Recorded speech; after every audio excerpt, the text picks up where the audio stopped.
नमस्कार मंडळी. Big boss मराठीच्या घरातला 5वा आठवडा सुरू झाला आहे. घरातील सगळे सदस्य आपला रंग दाखवू लागले आहेत. 5व्या आठवड्यातील नॉमिनेशन टास्क पार पडल्यानंतर आता 4 सदस्य घराबाहेर जाण्याच्या प्रक्रियेसाठी नॉमिनेट झाले. या आठवड्यात घराबाहेर कोण पडणार याची चर्चा सुरू असताना दुसरीकडे एक मोठा ट्विस्ट समोर आला. बिग बॉस मराठीच्या घरात नॉमिनेशनसाठी मानकाप्या भूताची गुहा हा टास्क पार पडला.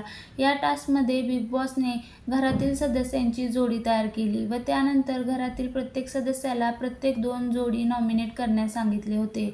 मात्र नॉमिनेशनच्या झाडावर आपले नाव असल्यास सदस्य ते नाव वगळण्याची मुभा नव्हती. त्याशिवाय टास्कबाबत कोणासोबतही चर्चा केल्यास मनाई होती. 5व्या आठवड्यात बिग बॉसच्या घराबाहेर निक्की, अभिजित, वर्षा आणि अरबाज हे सदस्य नॉमिनेट झाले. नॉमिनेशनसाठी मानकाप्या हे कार्य पार पाडलं. घरातील सदस्य हे सध्या जोड्यामध्ये बांधले गेले, त्यामुळे नॉमिनेशन ही जोड्यामध्ये झालं. यामध्ये वर्षा, अंकिता ही जोडी आणि निक्की, अभिजित ही जोडी नॉमिनेट झाली. घरातील सदस्य नॉमिनेट झाल्यानंतर या आठवड्यात घराबाहेर पडण्याची प्रक्रिया सुरू होते.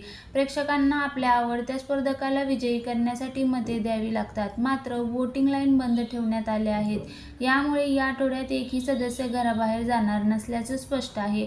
मात्र वीकेंडला बहूच्या धक्क्यावर होस्ट रितेश देशमुख आणखीन काही आश्चर्याचा धक्का देणार का, याकडे प्रेक्षकांचं लक्ष आहे. निक्कीने टीम एला रामराम ठोकल्यानंतर तिला आता अभिजितचा चांगलाच पाठिंबा मिळत आहे. आता किती दिवस निक्की आणि अभिजितची जोडी एकत्र दिसेल याकडे सर्वांचंच लक्ष लागलं आहे. त्यांची मैत्री मात्र सर्वांचंच लक्ष वेधून घेत आहे.